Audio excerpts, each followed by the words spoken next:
¿Qué tal, amigos? Pues como habíamos quedado, prometido, vamos a compartir esta información del Apocalipsis que hicimos alguna vez en Face, ahora por este lado en YouTube.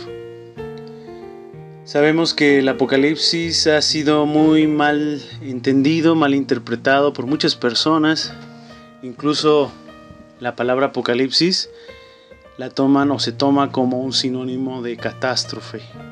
En las películas, en las caricaturas o incluso en la literatura.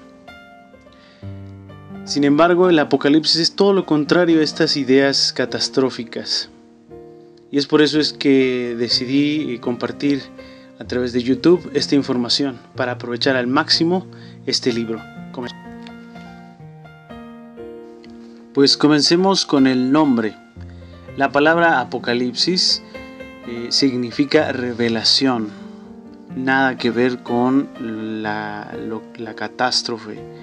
Es un libro que significa revelación. En el caso del libro del Apocalipsis en la Biblia, en el Nuevo Testamento, de hecho así comienza el libro, revelación de Jesucristo, que le fue revelada, que le fue confiada por Dios para que manifestase a sus siervos lo que va a suceder pronto. El Apocalipsis justo comienza con lo que significa, o sea, una revelación de Jesús a las comunidades. ¿Qué comunidades? Es justo lo que vamos a entender en un momento más. Bien, vamos a tratar de hablar del autor, de la fecha, del lugar, objetivo del libro, los destinatarios, el género literario. Al entender un poquito estos elementos nos podrá ayudar a ubicarnos desde dónde tenemos que empezar a leer este libro tan rico en muchas cosas, en la parte de Jesús, en la liturgia, en la resistencia ética. Es un libro que podemos aprovechar muchísimo y que lamentablemente en nuestra Iglesia Católica no se ha hecho justamente por la dificultad de su interpretación. Pues bien, vamos entonces ahora con el autor. ¿Quién es el autor del Apocalipsis? El autor del Apocalipsis, por lo general, los diferentes estudiosos de este tema, hay dos teorías entre ellos. La primera teoría es que el autor es como marca el libro del Apocalipsis en el capítulo 1, versículo 4. Juan a las 7 iglesias de Asia. Gracia y paz a ustedes de parte, etcétera, etcétera. Bueno, entonces, aparentemente el que está escribiendo, y lo dice aquí en el versículo 4, sería Juan. Pero ¿será Juan el apóstol? ¿O Juan el hijo de Zebedeo? Es decir, Juan el hijo de Zebedeo. ¿O quién será ese Juan? Bueno, en esa primera teoría es que el Apocalipsis se escribió en una fecha donde se le considera subapostólica. Subapostólica significa bajo la tradición de los apóstoles. Esta etapa es a partir del año 70 al 100 después de Cristo y una de estas características de esta época era lo que se le llamaba la pseudonimia. ¿Qué es eso? Bueno, pues la pseudonimia es como firmar en nombre de otro, poner un nombre falso, pseudo, falso, a un escrito, no con el fin de engañar o hacer menor o minimizar el sentido del texto, sino con el afán más bien de darle una importancia sobresaliente al escrito, porque no es lo mismo que lo haya escrito pues un tal José a que lo haya escrito Juan, y que la comunidad sabe que había un apóstol que se llamaba Juan. Entonces la importancia del nombre era tenía mucho peso en ese tiempo. Entonces además es una característica de la época subapostólica en la que está contextualizado el Apocalipsis. Y además otra cosa que hay que considerar de esta primera teoría, que es la pseudonimia, firmar en nombre de otro, es las características de la literatura apocalíptica. la literatura apocalíptica, si nosotros pues, la estudiamos y la vemos, vamos a ver que pues hay diferentes textos como el Apocalipsis de Enoc, de Abraham, de Moisés. Pues obviamente ellos no escribieron ningún libro y menos uno apocalíptico, porque la apocalíptica empieza a surgir en el siglo III a.C., algunos dicen a partir del siglo II a.C. Entonces pues imposible que Enoc, ¿verdad?, que lo encontramos en Génesis, pudo haber escrito Apocalipsis. Sin embargo, era una característica, de hecho, que se pusiera el nombre de otra persona que fuera legendario o legendaria para que se dijera quién lo había escrito, ¿sí? ¿Quién mejor que alguien que está con Dios, que estuvo cara a cara con Dios, pueda revelar, por la palabra Apocalipsis, revelar estos misterios? Entonces, por eso esta primera teoría implicaría que el autor es anónimo, es decir, se puso el nombre de Juan para darle peso al Apocalipsis. Y la segunda teoría es que sí, de verdad es un Juan, no es Juan de Zebedeo, al parecer es un profeta en la comunidad, conoce muy bien las comunidades a las que se está dirigiendo y pues se llamaba así, Juan. En ese tiempo había muchos Juanes, muchas Marías, muchos Josés, y es fácil que nosotros podamos confundirnos por la situación en que pues, no había esa preocupación de poner los nombres en los escritos, solo en este caso en el Apocalipsis. De hecho, el Apocalipsis es uno de los pocos libros de la Biblia que viene el nombre de su autor o de su autor. Bien, esa es la primera cosa, el autor. Ahora vamos con la fecha. ¿Cuándo se escribió el Apocalipsis? Bueno, pues el Apocalipsis se escribió al parecer en el año 95 después de Cristo, cuando estaban siendo dominados los judíos y pues muchos otros pueblos por el emperador Domiciano. Al parecer el Apocalipsis está marcado por dos etapas de dos emperadores: el emperador Nerón, al cual hace alusión la cifra 666, que después estudiaremos mejor, y también al emperador Domiciano. Se termina de escribir justamente en esta etapa donde pues, Domiciano hostiliza, persigue a los cristianos, y donde se termina de escribir también este libro, en el año 95. Ahora, el lugar donde se escribió el libro, bueno, también esa información la tenemos claramente en el capítulo 1. Capítulo 1, versículo 9, donde nos dice: estando yo en la isla llamada Patmos, entregado a la palabra de Dios y al testimonio de Jesús. Entonces, el lugar del Apocalipsis fue en una isla de Patmos, ahí en Asia Menor, ¿verdad? Al parecer el autor estaba en cautiverio. Nos dice por qué estaba en cautiverio, pues por dar testimonio de Jesús. Él mismo en carne propia ha experimentado la persecución y ahora el cautiverio por causa de Jesús, de ser fiel a Jesús. Bien, ahora vamos con el objetivo. ¿Cuál es el objetivo del Apocalipsis?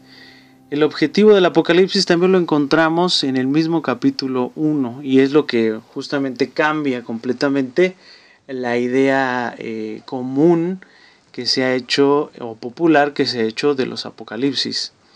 Lo dice en el capítulo 1, versículo 3: dichoso o feliz o bienaventurado el que lea, y dichosos los que escuchen las palabras de esta profecía y tengan en cuenta lo escrito en ella. Entonces fíjense, dice dichoso, feliz, bienaventurado el que lo lea y el que escuche las palabras. No está diciendo tenga miedo, tiemble porque ya va a venir el final, va a acabarse la vida y no sé qué, las catástrofes. No, al contrario, está diciendo feliz el que lo lea. Y cabe decir que yo he escuchado a varias personas con las que comparto también este estudio del Apocalipsis, que me han dicho es que yo la verdad no lo leo porque me da miedo lo que dice ahí porque sé que se va a cumplir y no sé qué. Bueno, entonces más bien aquí está claro que el Apocalipsis, el objetivo del Apocalipsis es que el que lo lea sea dichoso y feliz. Incluso hay 7 bienaventuranzas en todo el Apocalipsis. Ya sabemos que el 7 es un símbolo de plenitud, ¿sí? Entonces el libro prácticamente comienza con una bienaventuranza o como lo conocemos así, una bienaventuranza, y casi termina con otra en el capítulo 22. Pero a lo largo de todo el libro vamos a encontrar 7 en total. Y eso por un lado. Y por otro lado, pues si nosotros seguimos también los otros Apocalipsis, en el caso de nuestra Biblia, los Apocalipsis canónicos, que sería este del Nuevo Testamento, y el libro de Daniel, a partir del capítulo 7 al 12, esa sección del libro de Daniel es apocalíptica y tiene la misma intención, el mismo objetivo: dar consuelo, dar esperanza a las comunidades que estaban siendo perseguidas. En el caso de Daniel, por los seleucidas, y en el caso del Apocalipsis en el Nuevo Testamento, por los romanos. La hostilización romana era algo muy fuerte, ahorita vamos a hablar un poco más de ella. Y pues el objetivo del libro es ese: dar esperanza, consuelo, para que las comunidades no desfallezcan, no se dejen llevar por la desesperanza, sino al contrario sean levantadas por Cristo. Y también por otro lado encontramos que el objetivo, si nosotros leemos todo el Apocalipsis, vamos a encontrar constantemente las alusiones a Cristo, constantes, una y otra vez. De hecho, el capítulo 1 se nos da la primera visión acerca de Cristo.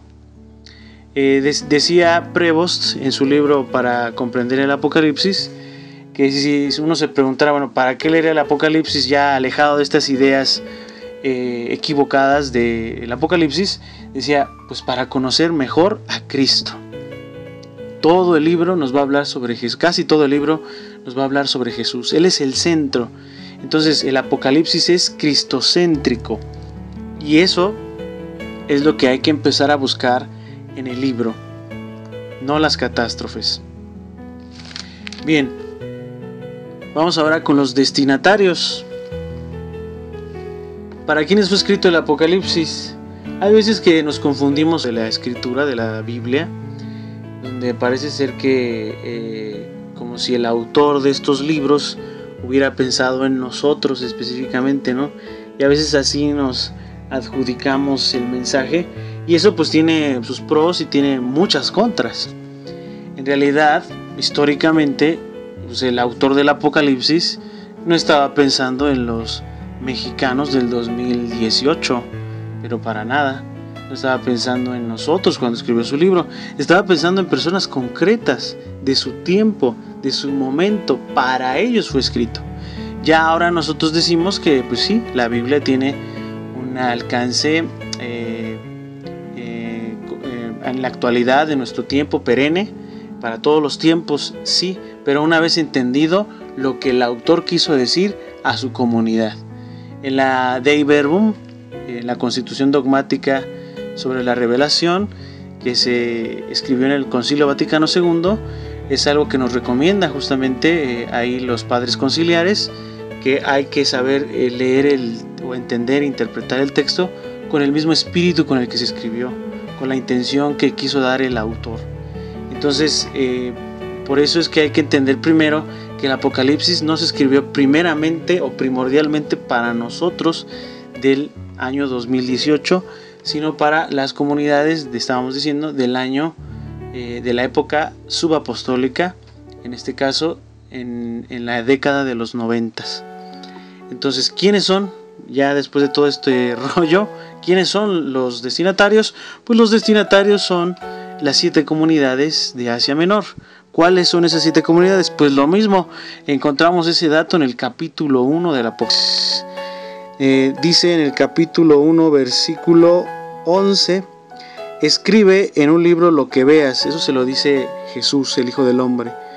Lo que veas, y envíalo a las 7 iglesias Y ahí están ahí clarito los nombres: Éfeso, Esmirna, Pérgamo, Tiatira, Sardes, Filadelfia y Laodicea. 7 comunidades a las que se les escribe concretamente el autor, y que pues más bien está hacia ellos pensado, las situaciones que ellos estaban viviendo hacia el interior de sus comunidades como al exterior.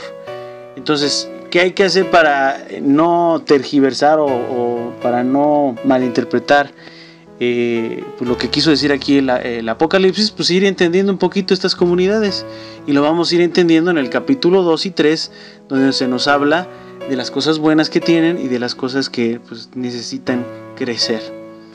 Entonces, estos destinatarios a nivel interno tienen sus propios problemas, como muchas comunidades en nuestro tiempo, eso sí, como problemas también de falta de amor, de falta de comprensión, de equivocaciones doctrinales, en fin. Y a nivel exterior, que es lo que ahorita quiero hablarles un poquito más, es que estaban siendo perseguidas, decíamos, por el imperio y hostilizadas por él. Justamente el imperio les pedía un impuesto que era pues, la pesadilla de los judíos y de los pueblos dominados, porque se aprovechaban de esos, los publicanos se aprovechaban de su cargo y pedían más de lo necesario, de lo conveniente. El imperio tenía el monopolio también del trigo, de la cebada, del vino, y quien no quisiera o que no estuviera de acuerdo con esa situación, pues se les quemaban sus viñedos, y además habían subido grandemente los impuestos de lo que hoy nosotros llamaríamos la canasta básica, que era justamente el trigo y la cebada. Según los datos que podemos encontrar en el libro de Armando Nogués, Biblia Ética y Apocalíptica, nos pone ahí el dato de un historiador judío que sacó de que el trigo había subido 11 veces más y la cebada 7 veces más. Imagínense que nos subieran lo nuestro de la canasta básica, las tortillas, el huevo, la leche, 11 veces más. Entonces es algo muy grave. La muerte y el amedrentamiento, la violencia, sino también esta hostilización económica, hostilización política, religiosa en cuanto que el emperador quería que lo vieran como a Dios. Y esto lo podemos ver en el capítulo 13, que después hablaremos un poco más de él. En el capítulo 13, donde se pedía que adorasen la imagen de la bestia, y que quien no lo hiciera iba a morir, iba a quedar decapitado. Entonces, pues realmente era una situación bastante grave, y era necesario, era urgente que esta comunidad tuviera esperanza. El Apocalipsis nos habla de eso.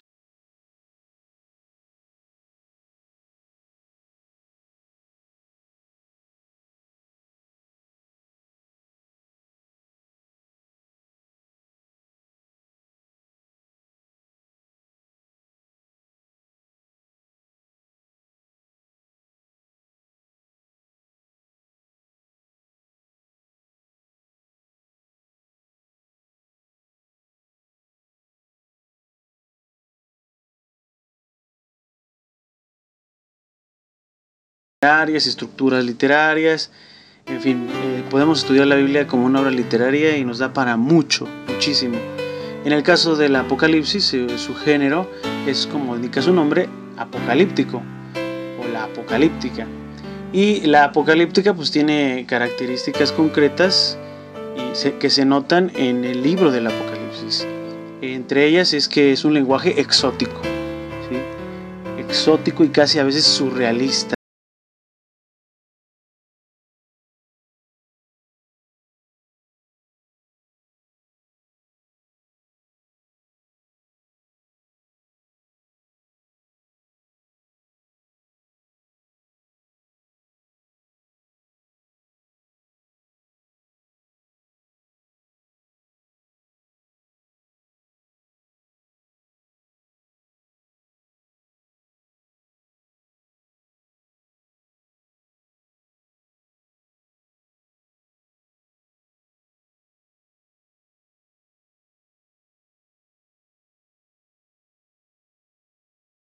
contrastes.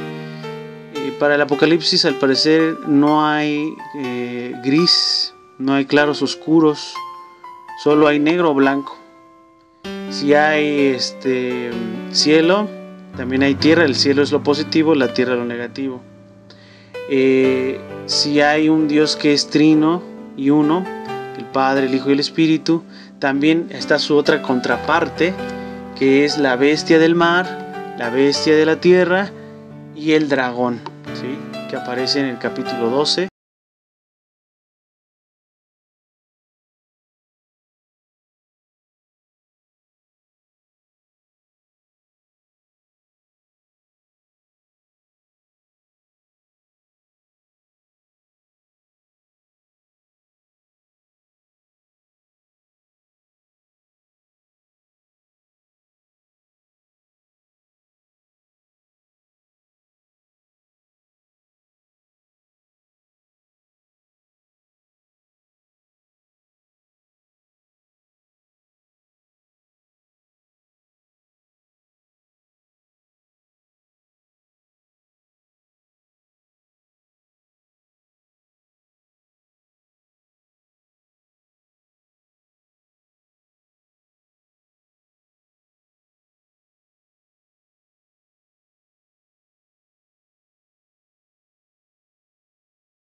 En los astros, en fin, hay toda una clasificación, ¿no? También las cratofanías, que son las manifestaciones de poder de Dios, los ángeles, los demonios. Todo eso son un lenguaje simbólico, y al decir simbólico quiero decir que tiene un significado inagotable. Todavía más un significado objetivo que quiso darle el autor en ese momento, y que hay que saberlo nosotros estudiar, analizar, interpretar adecuadamente para no confundirnos, porque cuando se habla de lenguaje simbólico, pues es muy fácil equivocarnos. Entonces, el Apocalipsis es un libro fascinante, un libro que nos va metiendo en un universo, decíamos, simbólico, que podemos aprovechar para nuestro tiempo, que nos sigue diciendo grandes cosas para nuestro tiempo, siempre y cuando, repito, partamos del sentido que el autor quiso dar en ese momento y que hoy nos puede iluminar muchísimo. Pues bien, hasta aquí el día de hoy, queridos amigos. Nos vemos a la próxima en este estudio y análisis riquísimo del Apocalipsis. Hasta la próxima.